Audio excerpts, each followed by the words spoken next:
hero.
Ladies and gentlemen, please welcome Jack Tretton.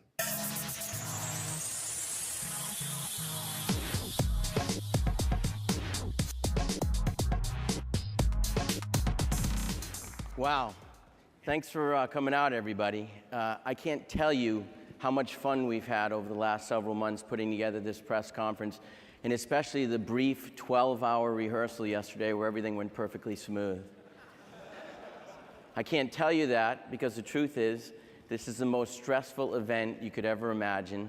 It takes about 2 years off of my life, but I'm more than happy to sacrifice my health if you leave here a little bit more entertained and informed. So, on behalf of everybody at Sony Computer Entertainment America, I want to welcome you to the historic Shrine Auditorium.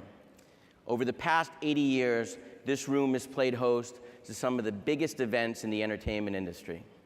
On this very stage, Kiefer Sutherland won an award for playing Jack Bauer. And Tom Hanks won an award for playing Forrest Gump.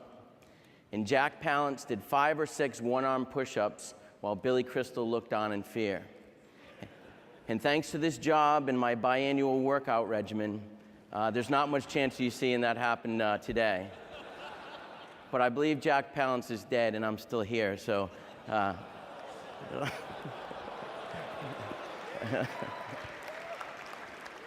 I hope that you'll see here today will be enough to get your blood pumping. To a Shrine Auditorium roster that includes Robert De Niro, Julia Roberts, and Jack Nicholson, today we add the names Solid Snake, Nathan Hale, Kratos, and Sackboy. From this very stage today, you're going to hear about a PlayStation brand that's really hitting its stride. With 3 great platforms, a flood of new content, a ton of great upgrades and services, and a lineup that features the biggest exclusives in the industry. As many of you have already written, 2008 is the year of the PS3. But as great as 2008 has been, we're just getting started. The truth is, we've just begun to scratch the surface of what we intend to deliver for consumers in the months and years ahead. The seeds for the PlayStation brand were laid exactly 15 years ago this week.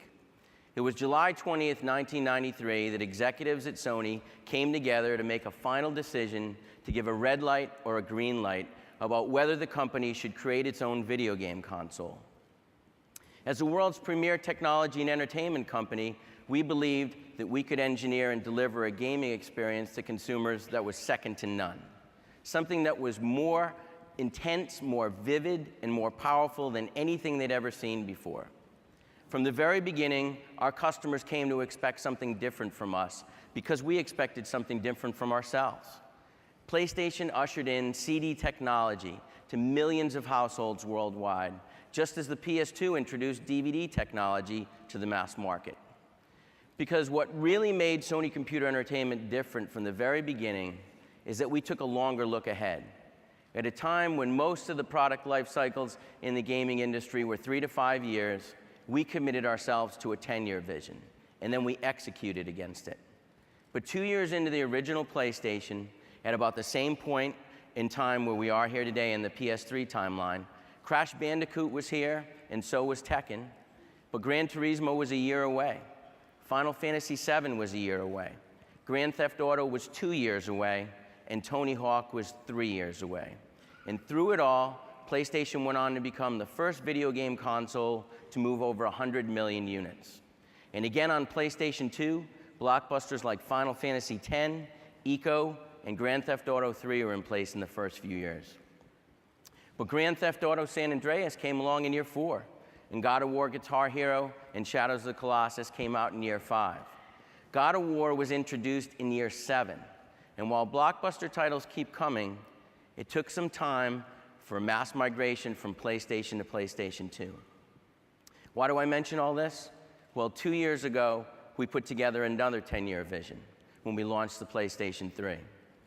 With PlayStation 3, we created a high-definition experience for every gamer and entertainment enthusiast out there by making Blu-ray standard on every console we sell. PS3 drove the Blu-ray format to victory, and now the Blu-ray format is poised to return the favor. We created the cell processor, so powerful that not only does it drive the PS3, but IBM is actually using the cell processor to power its newest supercomputer. This comes on the heels of a PS3-fueled Guinness World Record set last fall by Stanford University's Folding at Home project, a distributed computing system that helps scientists study the effects of a process called protein folding. It was enabled in large part by more than 1.7 million PS3 users worldwide who have signed up to be a part of the project and helped make it the world's most powerful distributed computing system. And at a time when gamers and consumers are leaving the PC behind and moving content into the living room, we created a console in which families can store their games, music, movies, photos, and videos in one place for the next decade. If we'd stopped and asked a consumer if they thought they needed all this functionality and horsepower, the answer might have been no. But as Henry Ford once said, if I had asked my customers what they wanted, they would have said a faster horse. Now, any conversation about 2008 should begin with the first big business story of the year. Blu-ray won the format war over HD DVD. And as many of you have written, the PS3 is the most complete and future-proof Blu-ray player on the market today. PS3 offers an experience for both gamers and developers that no other console brings to match. Games like Metal Gear Solid 4 aren't just exclusive to the PlayStation 3, they're only possible on the PlayStation 3, thanks in part to Blu-ray. There are millions of families today going into retail looking to move their content from the PC to the living room. And when they do their research, they find that PS3 is the obvious choice for looking for a deep pool of functionality and capabilities with something for everyone.